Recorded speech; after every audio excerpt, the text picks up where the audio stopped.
Êtes-vous prêt pour l'impact? C'est la question que je pose chaque jour à une personnalité qui compte dans notre économie, dans notre société. Je reçois aujourd'hui Cédric Ringenbach. Bonjour. Bonjour. Bienvenue. Vous êtes le fondateur de Blue Choice et de la fresque du climat. Prêt pour l'impact? Est-ce que vous êtes prêt pour l'impact? D'une certaine façon, c'est la question que vous posez aux participants de la fresque du climat, non? Oui, c'est un petit peu ça. On leur fait comprendre le constat des scientifiques sur le changement climatique. Ouais. C'est une grosse claque dans la figure en général. Et ensuite, on discute avec eux de ce qu'il faudrait faire à titre individuel, dans les entreprises et au niveau politique également, pour réussir à baisser nos émissions de CO2 et éviter le pire en termes de changement climatique. Alors vous êtes en train de travailler sur l'écriture d'un livre sur la fiscalité carbone. On va y consacrer vraiment une large part de cet entretien. Mais là, je vous entends parler. En fait, la base de la fresque du climat, c'est ce que vous nous dites, c'est le travail des scientifiques qui, depuis des décennies, nous alertent. Sauf que ce travail des scientifiques, il est clairement attaqué. Et c'est presque un modèle culturel, quoi, ou un combat culturel qu'on est en train de vivre. Je le dis presque à chaque émission en ce moment, le discours de Donald Trump devant les Nations Unies qui parle d'arnaque du siècle à propos du changement climatique. Est-ce que vous sentez ça?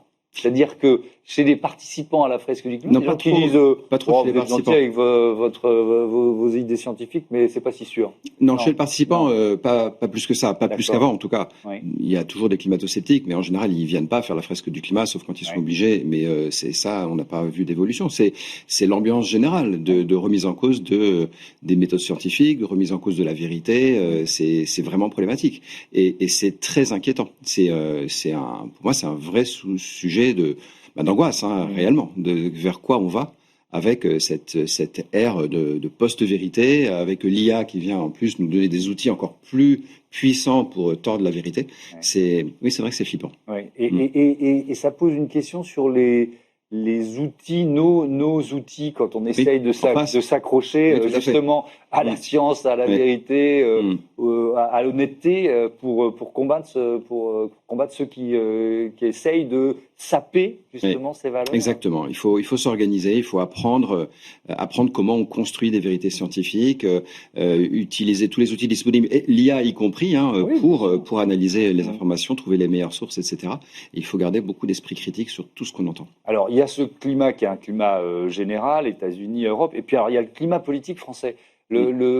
Cette espèce de valse de ministres. On a vécu quand même l'année écoulée, 1 jour sur 4 avec un gouvernement chargé des affaires courantes, avec des ministres démissionnaires. 1 jour sur 4. Oui. C'est quand même. Enfin voilà. Est-ce que vous voyez-vous des conséquences de ça, de cette espèce de vacance du pouvoir dans des prises de décision, des enjeux importants? Alors tout à fait.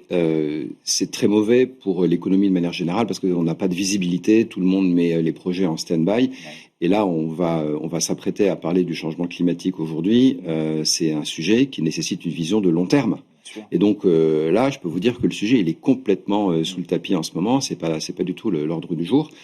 Et il va falloir à un moment donné s'y remettre parce que on a beau dire c'est très important, mais c'est pas l'urgence du moment. Oui, mais à force de dire que c'est pas l'urgence du moment, on va finir par se prendre le mur. Donc il va quand même falloir se remettre sur le sujet assez vite. Est-ce que on a collectivement loupé quelque chose dans la communication, dans la façon? Pourtant, avec la fresque du climat, c'est un vrai succès. Je crois près de 2 millions de personnes, qui y ont participé. Donc voilà, vous avez en quelque sorte, je me dis, évangélisé. Mais malgré tout, il y a ce backlash. Malgré tout, il y a des électeurs qui ont choisi des présidents, des députés européens qui vont contre ces idées-là. Qu'est-ce qu'on a loupé?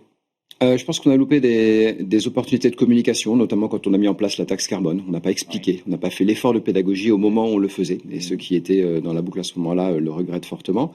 Et puis je crois qu'il y a également eu une ambiance, une incompréhension autour de ce qu'est la responsabilité sociétale des entreprises. On s'est illusionné à vouloir croire que les entreprises, parce qu'elles sont responsables, vont toutes seules sauver le climat. Et en fait, c'est pas possible. Donc, comment on en est arrivé là? C'est parce que depuis l'accord de Paris, le climat est fort heureusement devenu un sujet sérieux. On en parle en haut lieu, on en parle dans les COMEX. Les responsables RSE sont plus le petit bureau au fond du couloir de la com, là, à côté des toilettes. Maintenant, ils rentrent vraiment dans les COMEX. Dans la stratégie. On les écoute au niveau de la stratégie, etc. Donc, ils dépendent de la direction générale, ils dépendent de la strate. Et ils ont convaincu leurs collègues de prendre des engagements, parce qu'on est une société, une entreprise responsable, donc on prend des engagements. Après, il y a SBTi qui est venu là-dessus, hein, Science Based Target Initiative, basé sur la science, très sérieux, très business. Et tout le monde a foncé tête baissée là-dedans. Et donc, les responsables RSE ont réussi à convaincre leur patron de signer les engagements, de les faire valider par SBTi. Et puis, ils ont commencé, la première année, il faut faire moins 4,5%.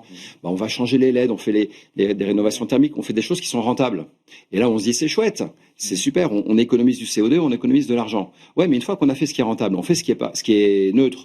Et après, on fait ce qui est moins rentable. Alors, si c'est pas trop cher, on le fait quand même, mais après, à un moment donné, ça finit par coûter de plus en plus cher. Et là, on est exactement là-dedans. J'ai plein de responsables RSE au téléphone qui me disent oui, mais c'est exactement ça. On a fait des trucs faciles. Les gisements d'économie suivants sont plus chers. Et là, ça cale. Et on est dans ce moment-là, on est dans un moment où les patrons ont pris des engagements vis-à-vis de l'extérieur, ils sont obligés de se dédire, ils n'aiment pas ça du tout.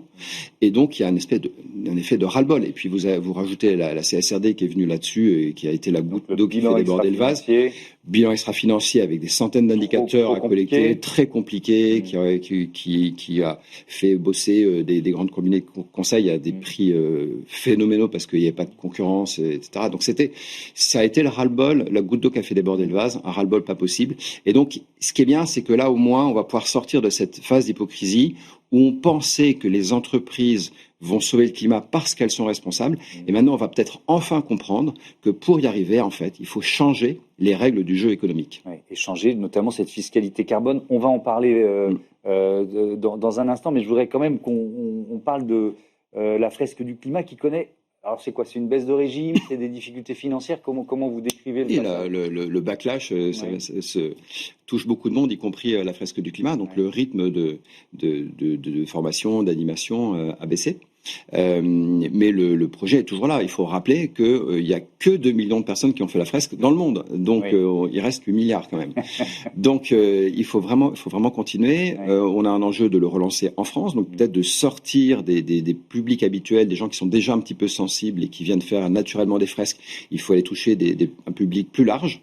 Et puis, continuer la diffusion à l'international et pays par pays, leur donner les moyens de devenir autonomes, de créer des structures locales et de vivre la même aventure que ce qu'on a vécu en France dans tous les pays du monde, les uns après les autres. Alors justement, sur cette question-là de la fresque du climat, de cet outil et de son efficacité, Gilles Dasbonnel, qui était à votre place la semaine dernière, président de la Fondation pour la Nature et l'Homme, a une question pour vous. C'est énorme ce qui a été fait avec la fresque du climat. Ça a touché des millions de gens. Moi, je l'ai vécu, je l'ai fait vivre. Je pense que ça a été un outil extrêmement précieux pour prendre conscience du côté systémique de la transition écologique. Maintenant, comment on fait pour aller plus loin? Comment on fait pour outiller et pour donner l'envie d'agir? La Fondation pour la Nature et l'Homme, c'est un claim, voilà, l'envie d'agir. Donc ça rejoint ce que vous allez nous expliquer sur la fiscalité carbone, mais sur le modèle de la fresque du climat, on peut rappeler, il n'y a pas de mécénat, il n'y a pas de subvention, il n'y a pas de sponsoring. Oui, on a inventé quelque chose d'assez unique, tout à fait, parce que c'est un outil qui peut être utilisé pour gagner de l'argent. Voilà. Alors, dans un monde militant un petit peu alternatif, c'est pas évident de parler d'argent, mais j'ai voulu qu'on n'ait pas de tabou là-dessus et qu'on dise, bah non, la fresque, on va aller le faire dans une école primaire gratuitement et le lendemain dans une grande multinationale, et évidemment qu'on va se faire payer. Et comme il y a de l'argent qui circule, et ben on s'est dit, on va prendre une petite partie. Il y a 10% qui va dans la structure chargée du déploiement de cette fresque, et cette structure donc, qui est une association, et cette association va comme ça avoir des moyens pour gérer la communication, l'animation de la communauté, l'élaboration du matériel pédagogique, etc. Et c'est très important de pouvoir faire ça. Et donc on est passé de rien à un budget qui a atteint à un moment donné 8 millions d'euros, sans subvention, sans sponsoring, et c'est vrai que c'est un modèle assez extraordinaire dans le paysage français. Je crois qu'il n'y a pas beaucoup d'équivalents. Que vous pouvez faire perdurer ou qu'il faut faire évoluer là? Non, le modèle lui-même, il faut le faire. Enfin, il n'y a pas besoin de le faire évoluer. Je pense qu'il est bon. Simplement, maintenant, il faut vraiment réfléchir à l'internationalisation et à faire en sorte que les moyens financiers aillent dans les autres pays pour qu'ils puissent eux-mêmes, localement, avoir leur autonomie financière et lancer des projets. Vous avez aussi créé Blue Choice, c'est un cabinet de conseil, c'est ça qui est lié vraiment à ces questions de changement climatique. Est-ce que vous rencontrez, enfin, ce que vous nous décriviez tout à l'heure, c'est-à-dire cette phase dans laquelle sont pas mal d'entreprises, c'est ce que vos clients vous disent, en fait? T'es bien gentil, tu nous as fait faire, tu nous as fait prendre un virage, sauf que là, on arrive à un moment de blocage. Il y a de ça. Alors, on a encore des clients qui veulent faire de la sensibilisation, qui en font, qui nous demandent de les aider. On fait des ateliers de la fresque, on fait d'autres ateliers, on peut concevoir aussi des ateliers sur mesure. Et puis, il y en a d'autres chez qui on va aller porter un discours un peu différent. On va travailler notamment avec eux sur les risques et les opportunités de transition. C'est-à-dire qu'on leur pose la question, imaginons que cette transition a lieu, mais genre pour de vrai, pas comme aujourd'hui. Et qu'est-ce qui va se passer pour votre business model? Alors c'est une question qu'ils ont quelquefois un peu de mal à comprendre. Ils nous répondent non mais c'est bien, on a un projet de décarbonation, etc. Non, c'est pas ça. Vous pouvez décarboner tout ce que vous voulez. Si le produit que vous vendez, il est carboné dans son usage, par exemple, eh ben un jour il y aura des alternatives qui vont le dégager du marché. Ça c'est un risque de transition. Il peut y avoir aussi des opportunités de transition. C'est-à-dire, j'ai quelque chose qui est décarboné, qui deviendra compétitif s'il y a un prix du carbone. Et à ce moment-là, je vais bien investir dessus fortement parce que je sais que ça, c'est l'avenir. Voilà, ça, c'est une opportunité de transition. Et réciproquement, vous avez les risques et opportunités de non-transition. Voilà, si j'ai jamais de prix du carbone, alors que je voulais me lancer dans un super projet qui donne des outils pour décarboner, je risque de me planter. Donc, on a et entre est-ce que la transition aura lieu ou pas lieu, ce qui déterminera la rentabilité financière de mon projet en fonction de s'il carbone ou il décarbone, eh bien, la difficulté, c'est que personne ne peut répondre à cette question. Parce que la probabilité qu'on dépasse 200 € la tonne de CO2, par exemple, avant 2035, cette probabilité, personne ne peut la donner. Donc, c'est un risque qu'on essaye de gérer sans connaître les probabilités. Voilà, et donc, c'est là qu'on accompagne les entreprises. Et à l'arrivée, en fait, c'est pas du consulting, c'est du coaching de dirigeants, puisqu'il faut qu'ils se décident par eux-mêmes de ce en quoi ils ont envie de croire. Et donc, vous travaillez, puisque ça va devenir un livre, mais sur cette question de fiscalité carbone, vous dites qu'il faut changer les règles. Alors déjà, on peut expliquer qui existe aujourd'hui et ça va nous permettre de comprendre ce qu'il faudrait changer. Qu'est-ce qui existe aujourd'hui ? Alors déjà, il y a deux grandes familles de règles pour pouvoir changer les règles du jeu. Il y a le réglementaire et ensuite les aménagements économiques, c'est-à-dire mettre un prix au carbone. Prenons un exemple de ce qui existe aujourd'hui. Vous avez un appartement qui est en classe F, vous n'avez plus le droit de le louer. Alors ça, c'est du réglementaire. On interdit des choses ou on oblige des choses. On oblige une rénovation thermique, etc. Voilà. Donc ça, c'est intéressant, mais ça présente le risque d'être impopulaire, compliqué et en plus inefficace sur le plan climatique. Parce que derrière du réglementaire, il y a un prix caché du carbone et c'est pas forcément le bon. Voilà. S'il est trop élevé, on est en train de gâcher de l'argent dans des projets qui sont pas les meilleurs. Et l'autre grande famille, c'est le prix du carbone. Mettre un prix au carbone, ça peut prendre plusieurs formes. Donc, on a, pour ce qui existe déjà, on a les marchés de quotas de CO2. Donc ça, il y en a dans pas mal d'endroits dans le monde, mais en Europe, celui qu'on connaît bien, donc c'est l'ETS. Et c'est un marché qui consiste à dire à des grandes entreprises, donc en l'occurrence 11 000 installations en Europe qui représentent 45% des émissions de CO2, on leur dit, dans le passé, tu émettais tant de CO2 et à l'avenir, tu auras le droit d'émettre un peu moins, puis un peu moins, puis un peu moins, etc. Et ça permet de garantir un volume d'émissions sur tout ce périmètre-là qui va baisser au cours du temps. D'accord. Et ensuite, on va autoriser les entreprises à s'acheter et à se vendre des quotas. Alors pourquoi on fait ça ?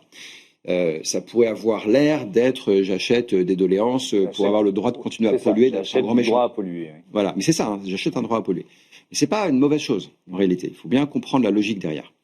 La bonne chose, c'est que si le marché aujourd'hui il est à 75 € la tonne, si chez moi j'ai la possibilité de réduire le CO2 à un coût d'abattement de 20 €, donc c'est-à-dire 20 € par tonne de CO2 évité, je vais le faire et je vais aller bien au-delà de mes objectifs. Pourquoi ? Parce que mon petit camarade à côté, il est sur des technologies chez qui ça coûte en fait plutôt 200 € la tonne. Voilà.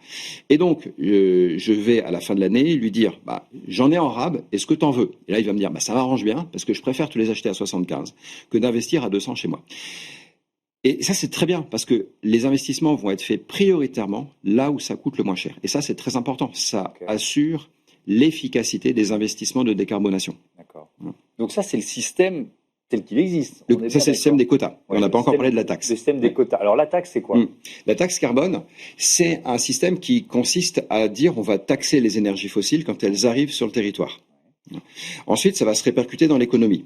Donc, on va taxer, par exemple, Engie, qui vend du gaz, qui va vendre du gaz et qui va répercuter la taxe sur le gaz qu'il vend, évidemment, qui vend du gaz, par exemple, à ArcelorMittal, qui va faire de l'acier et qui va répercuter la taxe sur l'acier, qui va ensuite vendre cet acier à, je sais pas moi, un fabricant de roulements à billes, qui va lui-même répercuter ça sur le roulement à billes qu'il vend, etc. Et à la fin, vous avez dans votre skateboard, il y a un roulement à billes et donc il y a un petit bout de prix du carbone, mais vous n'avez aucune idée de combien. C'est pas grave. Le signal prix, il est bien arrivé jusque dans le skateboard, même si on n'est pas capable de le mesurer. Alors, vous voyez, c'est ça qui est important. Et donc, ça va se répercuter dans l'ensemble de l'économie. Voilà. Ça, c'est le principe de la taxe carbone. Donc, on en a une en France. Elle était mise en place il y a quelques années maintenant, un peu avant les Gilets jaunes. Elle a augmenté chaque année. Il y a eu les Gilets jaunes. On a arrêté de l'augmenter. Elle est restée bloquée à 45 €. Et aujourd'hui, c'est devenu un véritable tabou. On n'ose plus parler de ça. Personne ne veut y toucher.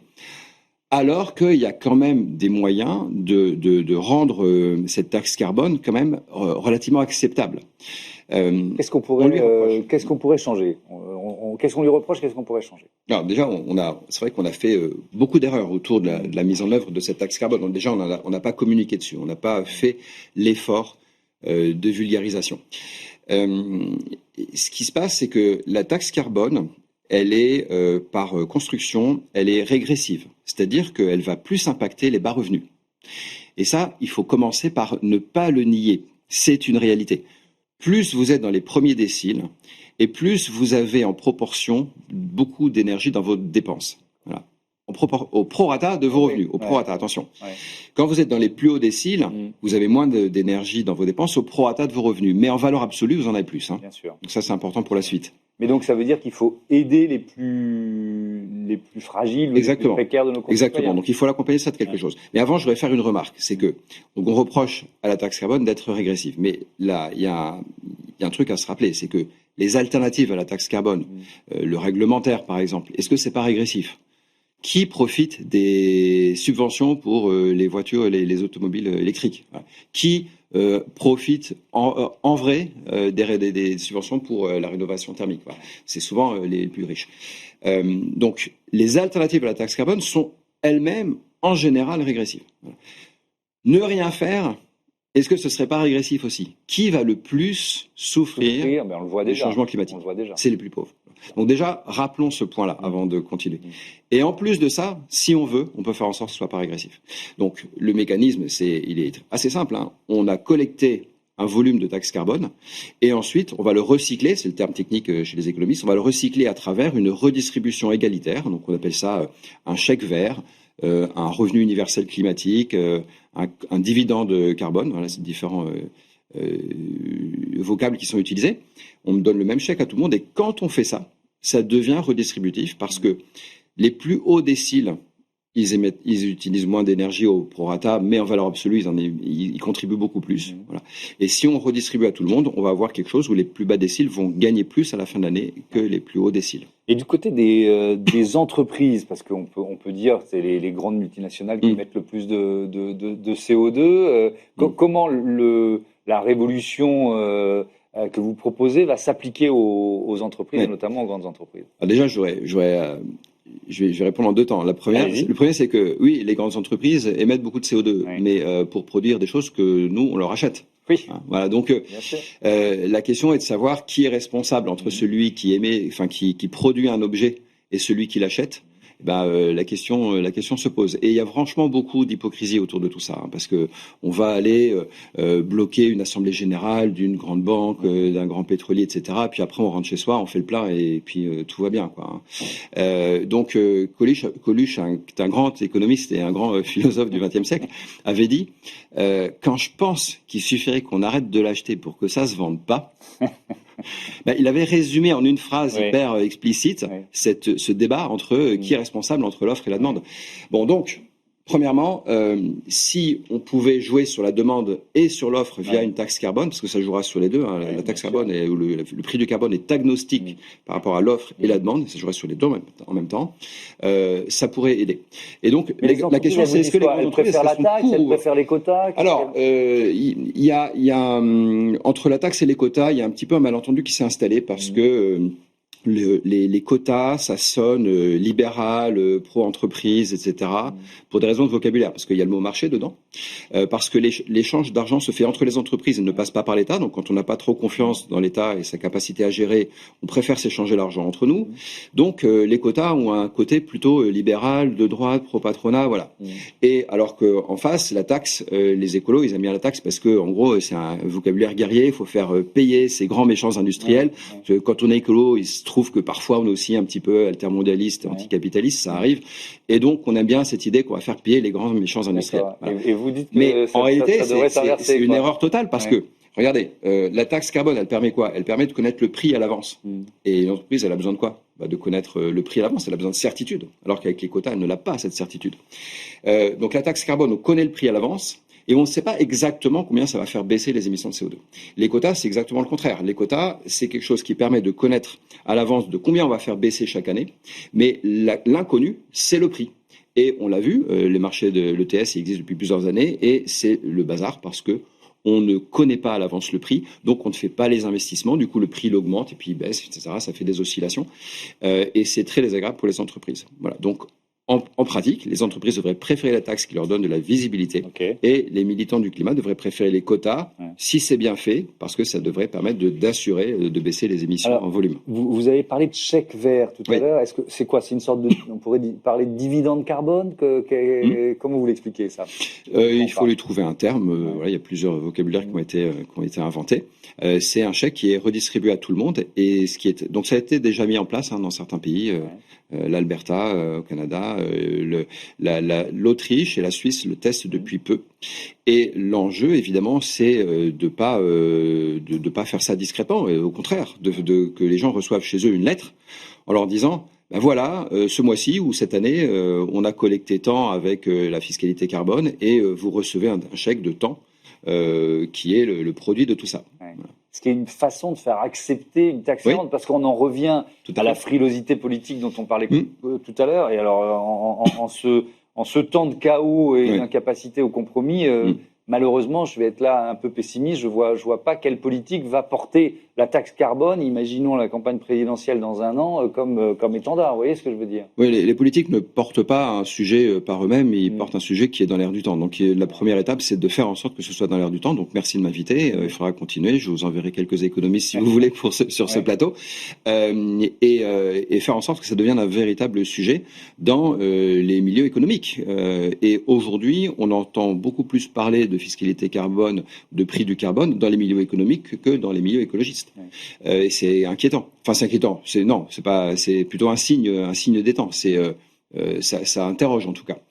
Il y a le MEDEF, un groupe de travail qui s'appelle le Front économique, avec des économistes et des patrons d'entreprises qui en font partie, et qui ont sorti récemment un document avec 35, je crois, propositions, dans lesquelles il y en a 4 qui concernent le climat et qui parlent de mettre un prix au carbone, comme quoi les entreprises ne sont pas du tout contre l'idée de mettre un prix au carbone, et elles les expliquent que c'est quelque chose qui va être un jeu à somme nulle au premier ordre, puis ça va peut-être coûter un petit peu cher au global, mais au premier ordre, c'est un jeu à somme nulle. On répercute sur l'aval de la chaîne de valeur, et on n'a pas de problème à accepter ça.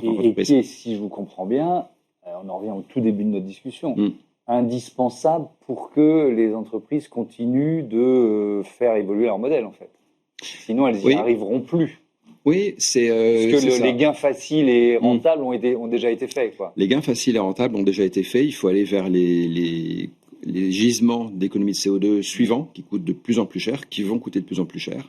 Et donc, il faut valoriser ce qu'ils font. Il faut valoriser ça. Ouais. C'est pour ça qu'il faut absolument que le prix du carbone soit croissant dans le temps, qui n'arrête pas de croître, même en 2050, même quand on aura tout décarboné. Il faudra continuer de garder cette pression, sinon on va tenter d'aller récupérer du charbon là où il en reste un peu. Et ça permettra de faire les choses dans l'ordre ce qu'on appelle de merit order en anglais, hein, par ordre de mérite, c'est-à-dire qu'on fait d'abord les gisements les moins chers, puis les plus chers. Si on fait pas ça, on peut avoir une transition qui va nous coûter beaucoup trop cher. Et c'est un vrai danger. Et c'est un vrai danger politique, voilà, et d'acceptabilité. Donc c'est hyper important de faire les choses, de faire les choses dans l'ordre.